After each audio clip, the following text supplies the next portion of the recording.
आप सभी का आपके अपने YouTube channel special commerce classes with Geeta ma'am में आज हम स्टार्ट करेंगे +1 अकाउंट्स की बुक से meaning and objective of accounting. First chapter जो है उसके एमसीक्यू आज हम करने वाले हैं। तो अगर आप +1 में हैं तो आप यहाँ से एमसीक्यू की तैयारी कर सकते हैं, और अगर आप कॉम्पिटिटिव एग्जाम्स की तैयारी कर रहे हैं तो यहाँ से आप रिवीजन कर सकते हैं अपने एग्ज़ाम्स की। क्या क्वेश्चन ये तो कह के नहीं आता ना कि +1 +2 की बुक से नहीं आना है, कहीं से भी कोई भी क्वेश्चन जो है वो उठ के आ सकता है। तो यहाँ से आप अपनी तैयारी को जो कंटिन्यू कर सकते हैं। फर्स्ट क्वेश्चन है book keeping means. Book keeping का मतलब क्या होता है? बुक कीपिंग का मतलब क्या सिर्फ बुक्स को रखना होता है, या रिकॉर्डिंग इन बुक्स सिर्फ बुक्स में लिखना होता है, या फिर recording of business transaction in the books, business की ट्रांजैक्शन को बुक में लिखना ही बुक कीपिंग कहलाता है। सी ऑप्शन जो वो ये करेक्ट हो जाएगा। अगर आप चैनल पे नए हैं तो चैनल को सब्सक्राइब कर लीजिए। साथ में इस चैनल के साथ साथ कॉम्पिटिटिव एग्ज़ाम की तैयारी के लिए एक सेकंड चैनल है गीतास कॉर्नर #कॉमर्स, आप उसे भी सब्सक्राइब कीजिए। दोनों ही चैनल आप लोगों के लिए बहुत ही हेल्पफुल होंगे, बहुत हेल्प करेंगे आपके एग्ज़ाम्स के लिए। चलते हैं अपने सेकंड क्वेश्चन की तरफ। वीडियो अगर पसंद आए तो आप इसे शेयर कर सकते हैं, लाइक भी कर सकते हैं। बुक कीपिंग का मतलब क्या होता है? देखिए अभी जो फर्स्ट क्वेश्चन था बिल्कुल उसी की तरह बुक कीपिंग का मतलब होता है recording financial transaction in the books of accounts. Accounts की बुक में जो फाइनेंशियल ट्रांजैक्शन की जो हमारे फाइनेंशियल नेचर की जो ट्रांजैक्शन है उसको रिकॉर्ड करना ही बुक कीपिंग कहलाता है। नेक्स्ट क्वेश्चन है अकाउंटिंग स्टार्ट। देखिए ये क्वेश्चन तो आता है एग्जाम में कि अकाउंटिंग स्टार्ट कहाँ से होती है? वेयर बुक कीपिंग एंड्स, जहाँ पे बुक कीपिंग ख़त्म हो जाती है वहाँ से अकाउंटिंग जो वो स्टार्ट हो जाती है। फोर्थ है in accounts recording is made of. Recording देखिए किसकी होती है? रिकॉर्डिंग होती है सिर्फ फाइनेंशियल ट्रांजेक्शन्स की, ठीक है, ना ही नॉन फाइनेंशियल ट्रांजेक्शन की होती है। ना फाइनेंशियल एंड नॉन फाइनेंशियल दोनों ही दे रखे हैं, सी ऑप्शन में दोनों नहीं आएंगे। और फोर्थ है personal transaction of the proprietor, ये भी नहीं आएगा, पर्सनल तो उसकी लेते ही नहीं है, सिर्फ फाइनेंशियल ट्रांजेक्शन लेते हैं हम अपने अकाउंट्स के अंदर। फिफ्थ क्वेश्चन है the characteristics of accounting are. Accounting की करेक्टरिस्टिक्स क्या क्या है? अकाउंटिंग में देखिए हम क्या करते हैं, सबसे पहले तो हम रिकॉर्डिंग करते हैं, उसके बाद हम उसको क्लासीफाई करते हैं, फिर समराइजिंग भी करते हैं। तो ऑल ऑफ द अबव इसका आंसर हो जाएगा। नेक्स्ट क्वेश्चन है which of the following is not A business transaction. इसमें से बिजनेस की ट्रांजेक्शन कौन सी नहीं है? देखिए ये एक अच्छे लेवल का क्वेश्चन है। Purchased furniture for ₹50,000 for business. Business के लिए 50,000 का फर्नीचर खरीदा, ये बिल्कुल एक बिजनेस ट्रांजेक्शन है क्योंकि फिक्स सेट को खरीद रहे हैं। सेकंड है paid ₹25,000 as salaries to employees. अपने कर्मचारियों को 25,000 का वेतन पेमेंट किया, ये क्या है? रेवेन्यू नेचर का एक्सपेंडिचर है, ये भी बिजनेस की ट्रांजेक्शन है। थर्ड है proprietor paid ₹10,000 for the school fees of his sun from his on bank account, क्योंकि उसने अपने बैंक खाते में से अपने बेटे की फ़ीस के 10,000 रुपये दिए, तो ये बिजनेस ट्रांजैक्शन नहीं है। और फोर्थ क्या है? Proprietor paid ₹10,000 for the school fees of his sun from business. Business में से दिए हैं तो ये हमारी बिजनेस ट्रांजैक्शन हो जाएगी। खुद के बैंक में से पैसा निकाल के पेमेंट अगर वो करेगा तो ये बिजनेस की ट्रांजैक्शन नहीं है। Next seventh question Ghanshyam is a furniture dealer, which one of the following will not be recorded in the books. देखिए फर्नीचर डीलर है घनश्याम, तो इसमें से क्या है जो बुक्स में रिकॉर्ड नहीं किया जाएगा? परचेज ऑफ टिम्बर फॉर ₹50,000 बिल्कुल किया जाएगा। सोफ़ा सेट है 40,000 का टेकन टू हिज होम, अपने घर पे ले गए, ये क्या है? ड्राइंग्स हो जाएगी एज ए गुड्स। और सी है sale of household furniture, अगर वो अपने घर का फर्नीचर बेचेगा तो ये क्या है? ये उसकी बुक्स में रिकॉर्ड नहीं होगा। फोर्थ है dining table of ₹30,000 given to his friend as gift, उसने अपने दोस्त को 30,000 रुपये का डाइनिंग टेबल दे दिया, ये भी बिजनेस ट्रांजैक्शन है, बुक्स में रिकॉर्ड की जाएगी। तो कौन सी नहीं की जाएगी? जो हाउस होल्ड फर्नीचर है, जो उसने अपने घर का फर्नीचर बेच दिया है 5,000 रुपये का, ये बुक्स में रिकॉर्ड नहीं किया जाएगा। 8th क्वेश्चन है the functions of accounting are. Accounting के फंक्शन होते क्या क्या है? अकाउंटिंग के फंक्शन में सबसे पहला क्या है? टू असर्टेन प्रॉफिट और लॉस, लाभ हानि, प्रॉफिट या लॉस को पता करना, ये अकाउंटिंग का फंक्शन होता है। To ascertain the financial position of the business, business की फाइनेंशियल पोजीशन का पता लगाना, ये वो बैलेंस शीट से पता लगाते हैं, ये भी अकाउंटिंग का फंक्शन होता है। थर्ड है to provide information to various parties, अलग अलग जो पार्टीज़ हैं उनको इन्फॉर्मेशन प्रोवाइड करना, ये भी अकाउंटिंग का फंक्शन होता है। तो ऑल ऑफ द अबव यहाँ पे ऑप्शन जो वो करेक्ट हो जाएगा। 9th क्वेश्चन है the function of accounting is not to. Accounting के जो कार्य हैं, जो फंक्शंस है, उसमें क्या शामिल नहीं किया जाता है? इसमें फर्स्ट है record the transaction of business, ये तो आता है। बी है record the personal transaction of the proprietor, तो ये है जो फंक्शन अकाउंटिंग का नहीं है, record the personal transaction of the proprietor. Next है असरटेन द प्रॉफिट और लॉस ऑफ बिजनेस, ये भी अकाउंटिंग का फंक्शन है। और ascertain the financial position of the business, यानी कि बैलेंस शीट को बना के फाइनेंशियल पोजीशन का पता लगाना, ये भी अकाउंटिंग का फंक्शन है। तो जो नहीं है वो यहाँ देखना था, बी ऑप्शन जो करेक्ट हो जाएगा, record the personal transaction of the proprietor. चलते हैं नेक्स्ट क्वेश्चन की तरफ। 10th क्वेश्चन है which of the following transaction is not of financial character, कौन सी वित्तीय विशेषता को के साथ नहीं है, कौन सी ट्रांजैक्शन है जिसमें फाइनेंशियल कैरेक्टर यानी कि फाइनेंशियल नेचर की जो नहीं है। देखिए purchase of asset on credit, बेशक से वो क्रेडिट पे परचेज की एसेट, लेकिन परचेज तो की, तो फाइनेंशियल नेचर की तो है। Purchase of asset for cash, अब यहाँ पे कैश में खरीदी, ये भी फाइनेंशियल नेचर के ट्रांजेक्शन है। Withdrawing of money by proprietor from business, business में से प्रोप्राइटर ने पैसे निकालिए, ये भी फाइनेंशियल नेचर की आइटम ट्रांजैक्शन है क्योंकि ये ड्राइंग्स होगी। स्ट्राइक बाय एम्प्लॉयज़, अगर कर्मचारी हड़ताल पे चले जाते हैं तो ये फाइनेंशियल नेचर की ट्रांजैक्शन नहीं है, तो डी ऑप्शन के साथ हम चले जाएंगे यहाँ पे। नेक्स्ट है हमारा last step of accounting processes, accounting process का लास्ट स्टेप क्या होता है। देखिए सबसे लास्ट होता है ये जो भी हमने अपने फाइनेंशियल स्टेटमेंट तैयार कर लिए हैं उसको अलग अलग पार्टीज़ को भेजना। देखिए हमारा ए ऑप्शन ही यहाँ पे ठीक हो जाएगा कि provide information to various parties who are interested in business enterprise, जो भी इस बिजनेस एंटरप्राइज में इंटरेस्टेड हैं उन सभी को इन्फॉर्मेशन प्रोवाइड करना, ये हमारा लास्ट स्टेप होता है अकाउंटिंग प्रोसेस का। बाकी record transaction in the books ये फर्स्ट स्टेप है। टू मेक समरी तो क्लासीफाई के भी बाद आता है।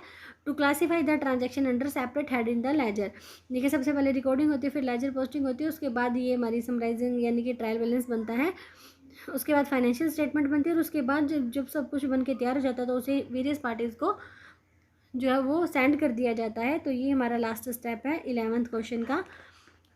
12th क्वेश्चन है internal users of accounting information are, accounting information के दो ही इंटरनल यूजर्स यहाँ बताए गए हैं, एक तो ओनर और एक मैनेजमेंट।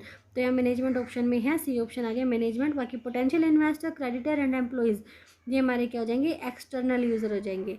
नेक्स्ट क्वेश्चन 13 क्वेश्चन में पूछा है external users of accounting information are, external कौन से हैं। फर्स्ट है researchers, government, potential investor, all of the above यहाँ पे करेक्ट आंसर हो जाएगा क्योंकि ये सभी एक्सटर्नल यूजर्स हैं। 14 है external users of accounting information are not, कौन सा नहीं है। देखिए लेंडर्स हैं जो उधार देते हैं, एम्प्लॉइज़ हैं काम करते हैं, जो पब्लिक तो है ही है। ऑफिसर्स जो है यहाँ पे ऑफिसर्स मेंशन नहीं कि कौन से हैं, तो ये ऑफिसर्स ही यहाँ टिक हो जाएगा कि ये एक्सटर्नल यूजर्स नहीं हो सकते। 15 क्वेश्चन है accounting cycle starts with, accounting का जो चक्र है वो कहाँ से शुरू होता है, वो शुरू होता है जर्नल एंट्री से, यानी कि recording of transaction in journal के बाद बनता है लेजर, उसके बाद ट्रायल बैलेंस और उसके बाद ट्रेडिंग अकाउंट। तो स्टार्ट कहाँ से होता है, जर्नल से, यानी कि जर्नलाइजिंग से। 16 है creditors of the business want to know, creditors क्या जानना चाहते हैं, क्रेडिटर्स जानना चाहते हैं प्रॉफिटेबिलिटी में उनका कोई इंटरेस्ट नहीं है, capability of the interest to pay higher salaries इसमें भी उनका कोई इंटरेस्ट नहीं है, और एम्प्लॉयमेंट की जो अपॉर्चुनिटीज है उससे इनको लेना देना क्या है। तो क्रेडिटर हैं तो अपने credit worthiness of the business को देखेंगे कि जो कंपनी है, जो बिजनेस है, वो उधार कितने स्पीड में पेमेंट करते हैं, ठीक है, यानी कि डूब तो नहीं जाएगा उनका दिया गया उधार, अगर वो कंपनी को उधार देते हैं तो वो डूब तो नहीं जाएगा, इस तरह की बातें में उनका इंटरेस्ट होता है। तो creditors of the business want to know creditworthiness of the business.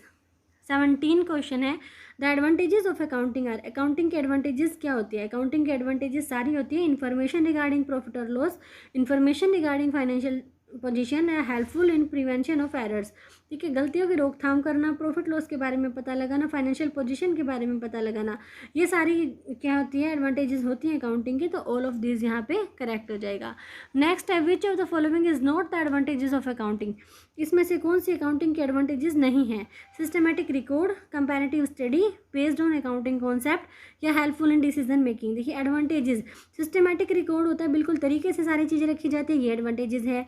Comparative statement study होती है यहाँ पे, क्योंकि कोई भी कंपनी जब अपनी जैसे फाइनेंशियल स्टेटमेंट को देती है, बैलेंस शीट ही लगा लीजिए, तो वहाँ पे 2 साल के डाटा को वो साइड बाय साइड प्रेजेंट करती है। इससे हम कंपैरेटिव स्टडी कर सकते हैं कि कंपनी की इस साल की सेल इतने, पिछले साल की इतनी थी, इस साल की कंपनी के डेटर्स इतने, पिछले साल इतने थे, इस साल के क्रेडिटर इतने, पिछले साल के इतने थे। तो यहाँ से कंपैरेटिव स्टेटमेंट तो स्टडी तो होती ही है, और हेल्पफुल इन डिसीजन मेकिंग, और इनसे भी डाटा के बेस पे अच्छे से डिसीजन भी लिए जा सकते हैं। तो ये सारी एडवांटेजेस है। एडवांटेजेस कौन सी नहीं है कि ये अकाउंटिंग कॉन्सेप्ट के ऊपर बेस है। अकाउंटिंग कॉन्सेप्ट कौन सी, अब जैसे एक हिस्टोरिकल कॉस्ट कॉन्सेप्ट को ले लीजिए, वो क्या कहते हैं, हिस्टोरिकल कॉस्ट कॉन्सेप्ट के जो भी एसेट जो है वो लिखी जाएगी ना, वो उसकी कॉस्ट वैल्यू पे लिखी जाएगी, यानी कि जितने में एसेट को ख़रीदा गया था, ना कि मार्केट वैल्यू पे।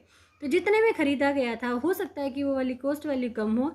अगर हमने मशीनरी को 10,000 में ख़रीदा तो वो 10,000 में ही बैलेंस शीट में दिखाती चली जाएगी, डेप्रीशिएशन लगा के। डेप्रीशिएशन भी उसकी हिस्टोरिकल कॉस्ट पे ही लगेगा। और आज अगर मशीन मार्केट में उसी मशीन की वैल्यू 20,000 हो गया, तो कंपनी की बैलेंस शीट में 20,000 को नहीं दिखाएंगे, 10,000 पे ही दिखाएंगे। तो एक तरह से कंपनी की एसेट को कम पे दिखाया जा रहा है, तो यहाँ पे ये नुकसान हो जाता है। तो ये अकाउंटिंग की एडवांटेजेस नहीं है कि इसको अकाउंटिंग कॉन्सेप्ट के बेस पे रखा जाता है।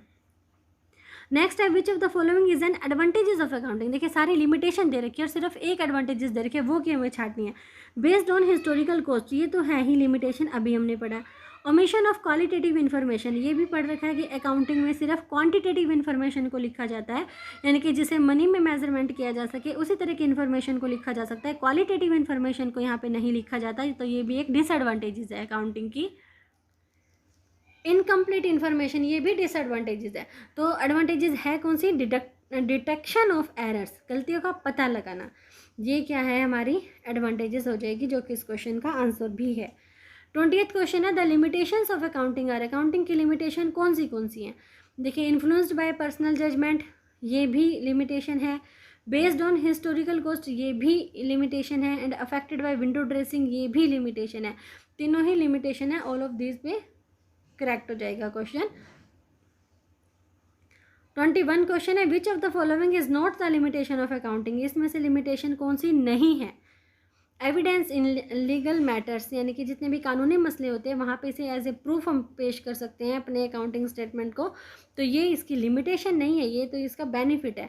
तो बाकी सारी लिमिटेशन है कि based on accounting conventions, incomplete information and omission of qualitative information, ये सारी इसकी लिमिटेशन हो जाएंगी। 22 question users of accounting information are. Users कौन से हैं, ओनर्स इसके यूजर्स होते हैं, क्रेडिटर्स भी होते हैं, मैनेजमेंट भी होती है, तो ऑल ऑफ द अबव हो जाएगा। Owners and management internal users हैं। नेक्स्ट क्वेश्चन है 23 question which one of the following is not an object of accounting. Accounting का ऑब्जेक्ट कौन सा नहीं है। देखिए सारे ही ऑप्शन पढ़ने पड़ेंगे। To provide information about the asset, liabilities and capital of the enterprise, ये तो ऑब्जेक्टिव है, क्योंकि अकाउंटिंग से तो हमें पता लगता है कि कंपनी के पास कितनी एसेट है, कितनी लाइबिलिटी और कितनी कैपिटल है। सेकंड है to provide information about the private asset and liabilities of the proprietor, तो ये अकाउंटिंग का ऑब्जेक्टिव नहीं है। थर्ड है to maintain records of the business, बिल्कुल बिजनेस के रिकॉर्ड को यहाँ पे रखा जाता है। एंड फोर्थ है to provide information regarding the profit and loss of the enterprise, enterprise के लाभ हानि, प्रॉफिट लॉस के बारे में जो सूचनाएं प्राप्त होती है वो भी हमें अकाउंटिंग से ही मिलती है, तो ये भी करेक्ट है। तो करेक्ट कौन सा नहीं है, बी ऑप्शन करेक्ट नहीं है कि यहाँ से उसकी प्राइवेट एसेट और लाइबिलिटी के बारे में पता लगता है। 24th क्वेश्चन है the information provided in the financial statements of an enterprise pertains to dash, यानी कि किससे रिलेट करती है। जो इन्फॉर्मेशन दी गई है फाइनेंशियल स्टेटमेंट में एक संस्था के बारे में, वो किससे रिलेट करती है, वो रिलेट करती है बिजनेस एंटरप्राइज से।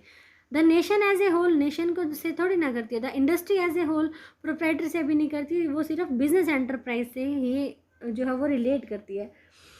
25th क्वेश्चन है the branches of accounting are, ये क्वेश्चन भी आता है कॉम्पिटिटिव एग्जाम में कई बारी, और ये फाइनल एग्जाम के पॉइंट ऑफ व्यू से भी इंपॉर्टेंट है कि ब्रांचेस अकाउंटिंग की कौन सी हैं। देखिए financial accounting, cost accounting, social responsibility accounting, management accounting और टैक्स अकाउंटिंग, ये 5 तरह की अकाउंटेंसी जो है अकाउंटिंग जो है ये +1 में बताई गई है यहाँ पे। तो ऑल ऑफ द अबव, इसके अलावा भी बहुत सारी होती है लेकिन यहाँ +1 के सिलेबस में 5 ही बताई गई है, तो ऑल ऑफ द अबव इसका आंसर हो जाएगा। क्योंकि फाइनेंशियल अकाउंटिंग भी इसकी ब्रांचेज होती है, कॉस्ट अकाउंटिंग भी, सोशल रिस्पॉन्सिबिलिटी अकाउंटिंग भी, मैनेजमेंट अकाउंटिंग भी और टैक्स अकाउंटिंग भी। तो ये 5 ही अकाउंटिंग बिल्कुल टिप्स पे याद होनी चाहिए अच्छे से। 26th क्वेश्चन है अकाउंटिंग क्या है? आर्ट एंड साइंस बोथ, दोनों ही हैं। अगला क्वेश्चन है हरियाणा बोर्ड 2019 में पूछा गया कि if accounting information is based on fact and it is verifiable by documents it has the quality of, देखिए तथ्यों पे आधारित है और जो वेरीफाई किया जा सकता है, यानी कि उन डॉक्यूमेंट जो जिसके बेस पे ट्रांजैक्शन की गई थी अगर एज ए प्रूफ हमने आज तक वो रख रखे हैं तो ये क्या हो जाएगा, ये कौन सी विशेषता को दिखा रहा है अकाउंटिंग की? ये रिलायबिलिटी को, यानी कि विश्वसनीयता को दिखाया जा रहा है। जो हमारे सोर्स डॉक्यूमेंट होते हैं अगर वो भी साथ में रखे गए हैं तो यहाँ पे रिलायबिलिटी जो है वो अकाउंट्स की पता लगती है कि वो कितने सही हैं, उन पे विश्वास किया जा सकता है, उनमें हेर फेर की संभावनाएं नहीं है। 28th क्वेश्चन है which of the following transactions is of a financial character and will be recorded in the business? कौन सी फाइनेंशियल करेक्टर है, वित्तीय नेचर की है और यानी कि फाइनेंशियल नेचर की है और उसको बिजनेस में रिकॉर्ड करना चाहिए? देखिए फर्स्ट ऑप्शन क्या है, goods taken from the business by the proprietor for her personal use. ये एंट्री तो कितनी बार की होगी अकाउंट्स में कि भाई अगर प्रोप्राइटर ने अपने पर्सनल यूज़ के लिए गुड्स निकाल लिए हैं तो ये क्या माना जाता है, ड्राइंग मानी जाती है और इसके लिए एंट्री होती है drawing account debit to purchases account. ठीक है, ऐसे तो परचेजेस अकाउंट को डेबिट करते हैं, लेकिन अगर बिजनेसमैन अपने पर्सनल यूज़ के लिए गुड्स टेकन ओवर करता है तो उसे क्या कहते हैं, वहाँ पे एंट्री होती है drawing account debit to purchases account. तो ये हमारी फाइनेंशियल नेचर की है। सेकंड है interviewing the candidate for employment, interview तो ले रहे, ये फाइनेंशियल नेचर की नहीं है। अब sale of household furniture, घर का फर्नीचर बेच दिया तो यहाँ से बिजनेस को कोई लेना देना ही नहीं है। Received an order for sale of goods, अभी सिर्फ एक ऑर्डर मिला है, कोई सेल नहीं हुई है, तो ये भी हमारा फाइनेंशियल नेचर की नहीं है। कौन सी है, जो प्रोप्राइटर अपने पर्सनल यूज़ के लिए गुड्स टेकन ओवर करता है तो वो हमारा फाइनेंशियल नेचर का ट्रांजेक्शन होता है। चलते अपने 29 क्वेश्चन की तरफ। 29 क्वेश्चन है book keeping is mainly concern with, book keeping किससे कंसर्न करता है? रिकॉर्डिंग ऑफ फाइनेंशियल डाटा, सिर्फ फाइनेंशियल नेचर के डाटा को ही इसमें रिकॉर्ड किया जाता है। सेकंड ऑप्शन है designing the system of summarising the recording data, ये ऑप्शन भी सही नहीं है। Interpreting the data for internal and external users, interpret किया जा रहा है, ये भी बुक कीपिंग में नहीं होता। Preparation of financial statement of the business enterprise, financial statement को प्रिपेयर करना अकाउंट्स में आता है, बुक कीपिंग में नहीं आता। तो बुक कीपिंग किससे मेनली कंसर्न करता है, संबंध करता है? Recording of financial data. 30th question है which one of the following is not a sub field of accounting? ठीक है, management accounting, financial accounting, tax accounting, social responsibility accounting था, लेकिन बुक कीपिंग जो है वो सब फील्ड नहीं होता है, बाकी सारे होते हैं। ये भी हरियाणा बोर्ड 2019 का क्वेश्चन है। नेक्स्ट क्वेश्चन है which of the following is the most relevant accounting information for taxation authority? Taxation authority यानी कि जो कर अधिकारी है वो कर लगाने से पहले कौन से इन्फॉर्मेशन को देखना चाहेंगे? फर्म के कैश बैलेंस को देखना चाहेंगे, फिक्स्ड असेट की बुक वैल्यू को देखना चाहेंगे, या फिर पूरे साल के दौरान जितनी उधार बिक्री है उसको देखना चाहेंगे, या फिर फर्म ने जितना प्रॉफिट कमाया है उसे देखना चाहेंगे?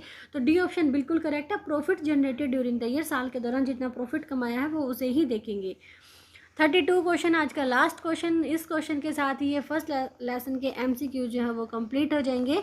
Which of the following limitations of accounting states that, इसमें से कौन सी ऐसी लिमिटेशन है जो ये बताती है कि अकाउंट्स में भी मैनिपुलेटेड, यानी कि अकाउंट्स में मैनिपुलेटेड यानी कि उनमें हेर फेर किया गया है, टू कंसील वाइटल फैक्ट, तथ्यों को छिपाने के लिए उनमें हेरा फेरी की गई है, फ्रॉड किया गया है। ये होता है कौन सी लिमिटेशन से पता लगता है? विंडो ड्रेसिंग से।